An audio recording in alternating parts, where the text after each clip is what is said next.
What makes a good horror game to you? I'm a huge fan of horror in general. Movies, sequels, novels, and video games are all home to some of my favorite horror stories and franchises. But after playing several horror games recently, I found myself wondering what I consider to be a good horror game and why. So in today's video, I'm going to be talking about this recent question on my mind, and I'm going to try and find an answer for myself by expressing my thoughts on the subject. Stars and Stripes! Hello and welcome to another carrotscraps video, and by another, I mean the 106th. Now again, branching from what I started in my previous video, I wanted to try something a little bit different today. And what I wanted to try was basically to air out my thoughts in what I kind of consider to be a video diary post, or again, a conversation starter for myself and the people viewing. I really liked the way the video came out last time, and it's something that I would like to do in the future when I have these kinds of ideas buzzing in my head. But with that in mind, I can't stress this enough, I am not trying to make any definitive general statements about the horror genre in this video. I am not trying to tell you how horror video games should be made, or have to be made, or why somebody's wrong for making a game a certain way, and I'm definitely not telling people how to enjoy horror games. More than anything else, I'm just trying to express something that I've noticed about horror video games, and then communicate where my brain went once I started asking further questions. I played 2 horror games that I really liked, they seemed really different once I started looking at them closer, and I'm curious what makes a good horror game to me. It's a simple question, and I thought it would be fun to go over in a video. The second thing I wanted to bring up is that the Summer of Carrots is still going strong. You know, everybody's just been having a fun time celebrating it together, and you know, that's part of the reason why we're talking about horror video games today, I guess. You know, I wasn't really able to find one of my Hawaiian shirts, but you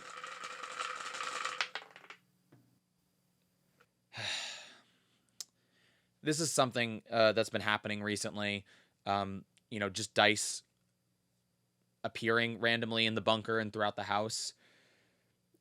It's really annoying because I don't like clutter, but I'm trying not to touch them because whenever I do, like, I see like just numbers for like a couple hours straight. It goes away after a while, but I'm not a big fan of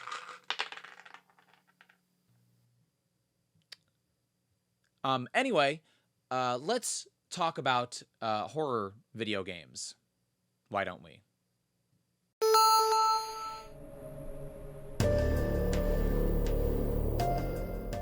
When I started thinking about what I value most in a horror game, those potential values split into 2 categories. A video game that is focused on fun or skill-based gameplay with a horror backdrop, or a game that is focused on atmosphere or immersion to express a particular experience. I think, generally speaking, that most people who enjoy horror games, or most developers who make horror games, are choosing between either of these 2 categories. For players, it's what they value the most, and for developers, it's what they're choosing to prioritize when it comes to creation. These 2 goals from developers and values in players are what I'll be talking about today when it comes to making a good horror game. Now up front, I want to say that neither of these 2 choices when it comes to priority are better or worse than the other. By highlighting them, I'm just trying to identify what I value most in a horror game, or trends that I've noticed that people flock to. There are definitely horror games that don't fall into either of these categories, and there are definitely horror games that pull from both camps. But this is the idea that I want to play with today. For example, I really enjoyed the release of the recent Evil Dead game. While I liked the atmosphere of the game a lot,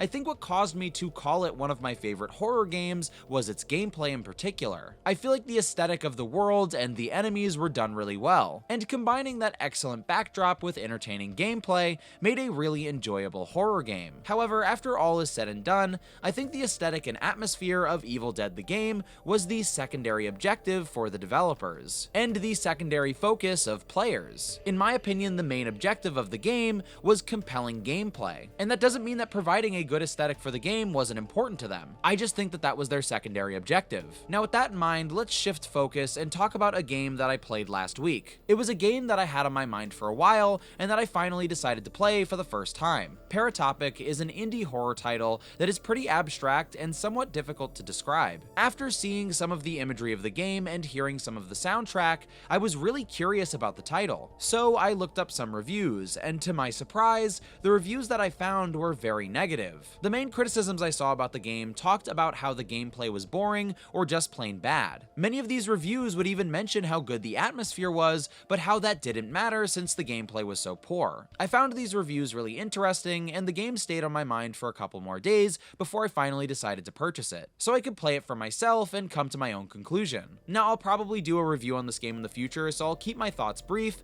but I absolutely love this game. And it was Paratopic and Evil Dead the game that motivated me to make this video. My enjoyment of these two very different titles caused me to wonder what I value in horror games and how people approach making them. It's true that the gameplay of Paratopic wasn't focused on being balanced, skill-oriented, or even fun for that matter. Instead, the gameplay in Paratopic was focused more on being a vehicle for the experience. It doesn't matter if moving through the world is fun. What's important about your gameplay is that you're on a tour of the bizarre. The way you interact with the world of Paratopic is not meant to be mastered, but instead an opportunity to highlight the strange. It's a game like this and others similar to it that caused me to think about how you can criticize it so plainly. Is it appropriate to just look at the gameplay, see that it's walking, taking photos, and opening doors, and conclude that that's boring? In my opinion, no. I've said this many times, but I think it really applies here. I don't think you should judge a piece of art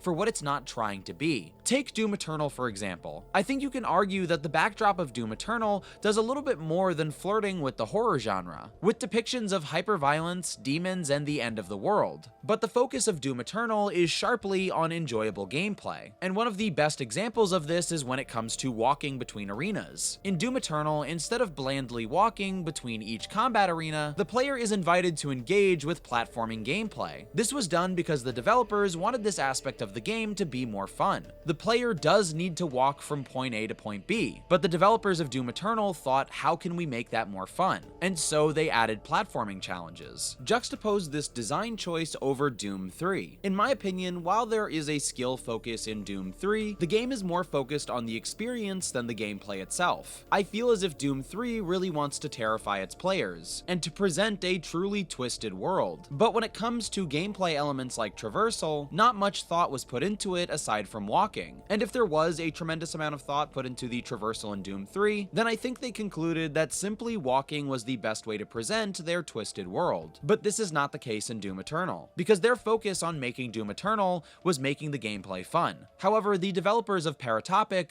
aren't as worried about making that walk more interesting, because the gameplay isn't the focus of the game. It's what you experience on that walk that matters. Like I said earlier, walking in Paratopic is a vehicle for the horror that it wants to present. The developers weren't necessarily worried about making the gameplay fun or skill-based in my opinion. And so I think that focusing your entire criticism on how traversal is uninspired in the game would be a disservice to where the actual focus of the gameplay design truly was. I think it would be more appropriate to criticize the traversal in a game like Evil Dead, since the focus of the gameplay is more on skill and fun. So that's the conclusion that I've come to so far. That people who enjoy horror games and the people who make them are focused on one of these two things: fun or skill-driven gameplay with an authentic horror backdrop, or an atmospheric, aesthetic-driven experience. Now, the important thing to remember about these two different types of horror video games is that yeah, see, like, they just keep coming, you know, and again, all throughout the house. I mean, I guess when you move into a new place, this kind of stuff happens, right? Like, I don't know, like maybe some of the wood has termites in it, or like the pipes are leaking. You know, we have a dice problem, I guess. I don't know. Like, am I supposed to call someone about that? Like a plumber, but for this, I have no idea. You know, I'm a new homeowner. I'm a new home. You know, I don't know this kind of stuff. Hopefully I'll figure that out with time, you know.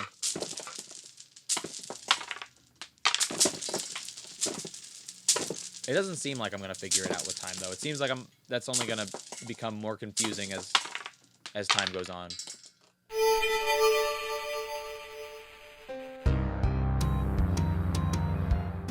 Let me give a couple more examples to further illustrate my point. Allow me to go through some games that I consider to be part of or flirt with the horror genre to see if I can make my point. The Quarry is a recently released horror title, and it's a game that's very focused on atmosphere. In fact, I think you can argue that the gameplay is more built around making you feel like a character in the world rather than any kind of skill that you need to achieve. It's a horror title that's primary focus is to make you feel like you are in the world of this horrific situation. On the other hand, Super Castlevania is a game that pits the player against undead creatures in a strange and foreboding environment. However, I think the main focus of this game is to overcome the challenge presented by the enemies and to master the gameplay at your disposal. While there is iconic horror imagery in Super Castlevania 4, I'd say that the game is more focused on skill or fun rather than an aesthetic or atmospheric driven experience. Another good example is how much I enjoy the original Resident Evil remake versus my lack of enthusiasm for Resident Evil 4. In my opinion, the original Resident Evil is built around atmosphere. While there is gunplay in the game,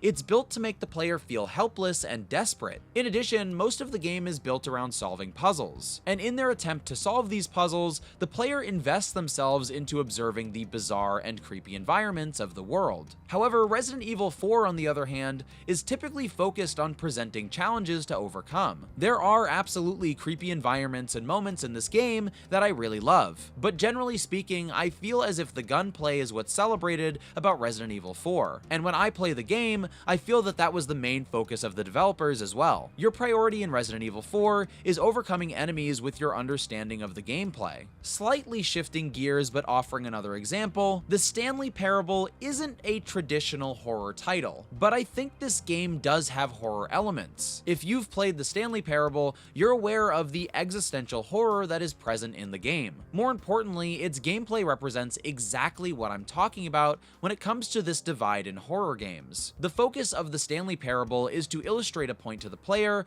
or to make them feel a specific way through the gameplay. The gameplay is the focus of the Stanley Parable, but the thing is that gameplay is extremely unfair and it presents strange options to the player. From a traditional perspective, you could definitely look at the gameplay of the Stanley Parable and just call it bad, but if you meet the game on its terms and realize what it's trying to express with its specific style of gameplay, I think you'll find that the gameplay being fair or balanced doesn't really matter. Another game that I've put a lot of time into recently is Back 4 Blood, and I think that most would agree that this game prioritizes fun or skill-based gameplay over its atmosphere. Back 4 Blood is most certainly a horror title, but like my other examples, I think that players and developers have a particular focus when it comes to approaching the game that's prioritized over an immersive experience. Now, I know you're tired of hearing me say the same things over and over, and I apologize if I come off as repetitive in this video, but I wanted to reiterate that I'm not trying to make a definitive general statement about horror video games. Not all horror games will fit into my criteria,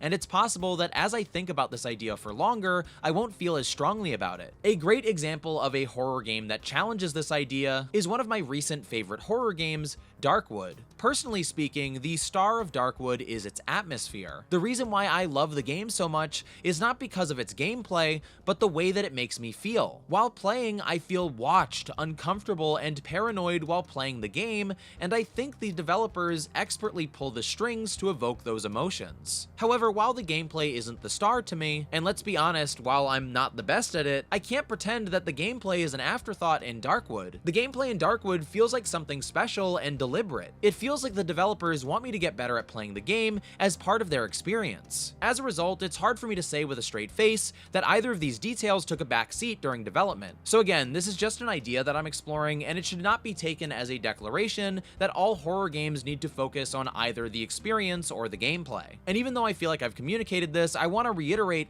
that gameplay is also an important part of the experience. And obviously, good gameplay is an experience in itself. Atmosphere can assist gameplay in being better. But to express what I'm trying to talk about today, I wanted to get more general. Now, I know that some of these titles aren't considered traditionally horror, but I'd argue that they do have more similarities than you might think at first glance. And at the very least, I hope bringing them up and their approaches to game design helps communicate the point that I'm trying to make. But the next game that I want to talk about as an example is most certainly a horror title, and that game is Slender Man: The 8 Pages.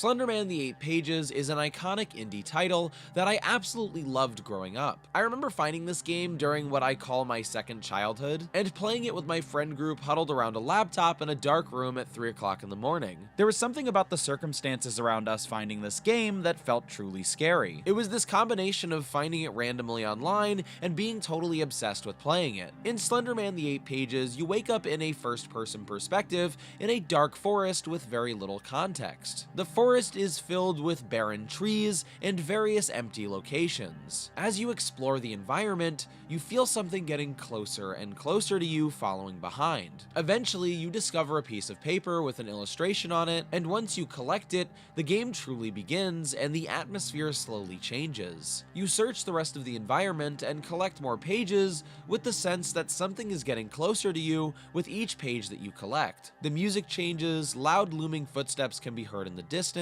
and the occasional flash of your stalker can be seen on the screen, frightening the unprepared. From there, it becomes increasingly difficult to collect each page, and most players will be caught by this entity. After that, players will continue in a game of trial and error to collect all 8 pages. Though the gameplay is simple, players are driven with a want to hone their strategy to complete the challenge in the most efficient way possible. Now, this determination to win sounds like gameplay built around skill, right? However, the ending of the game is what really seals the deal for me, making Slender Man more about the experience rather than skill. After countless attempts and with each round getting better and better at the game, if you finally collect all 8 pages, the game always concludes with you being caught by the faceless entity in the woods. After all of the pages are collected, the player is denied any reward after their hard work. At the end of the day, whatever drove them to collect these pages was useless. Whether you stood still at the start of the game or worked hard to agitate the stalker by collecting each page, the result was the same.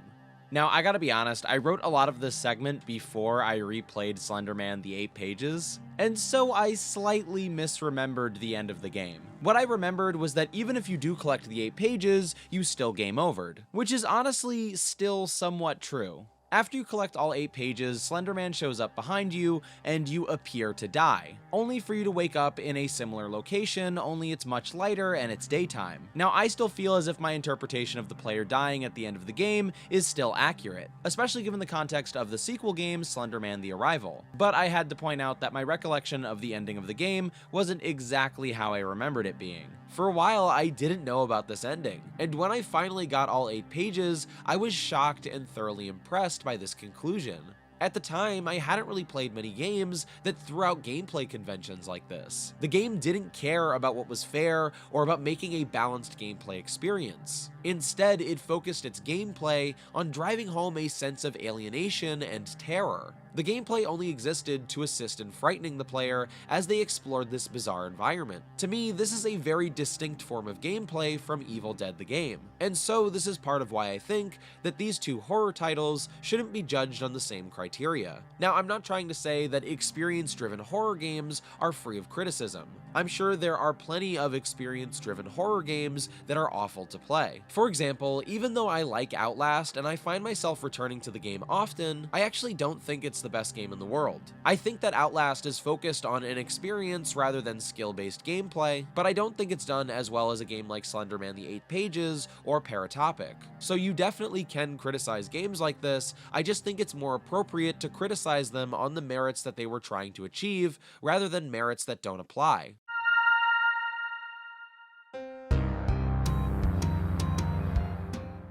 With that explanation and context in mind, the main point of this thought process is that I really love experience-driven horror. I mentioned the Stanley Parable earlier, and I'll admit it's not a typical horror experience, and I wouldn't really argue too seriously that it is a horror title necessarily. But I do think it approaches gameplay from the same perspective and does aim to guide the player through a bizarre, strange, and horrific experience. I remember being incredibly impressed by the Stanley Parable and its determination to avoid the conventions of traditional gameplay. And after playing the indie horror game Paratopic, I feel a very similar admiration for that game. Now, I absolutely still love horror games that base their gameplay around skill and fun. Games like Doom Eternal and Evil Dead are some of my favorites. But I think when everything is said and done, my favorite kind of horror game is focused on experience over gameplay. Games that either hone that horrific atmosphere or that are trying to present something entirely new. I think this might be my preference when it comes to horror games. Or at the very least, it's a world of horror games that I'm excited to visit more often.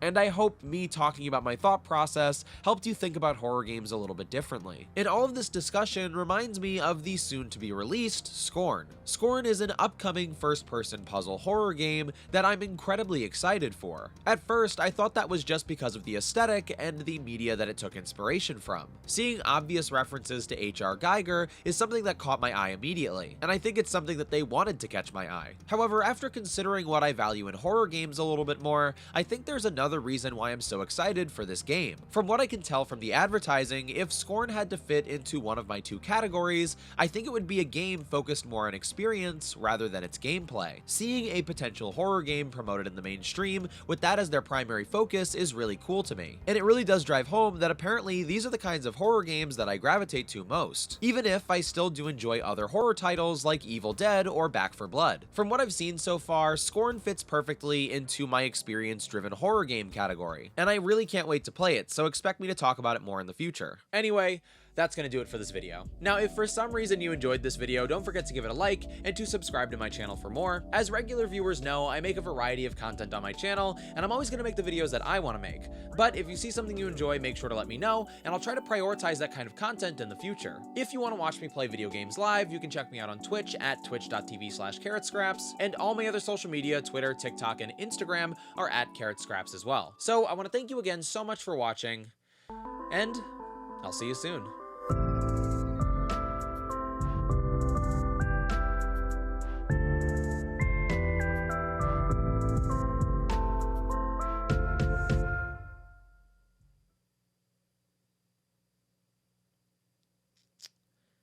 If you know why my house is leaking dice, please write to me in the comments down below.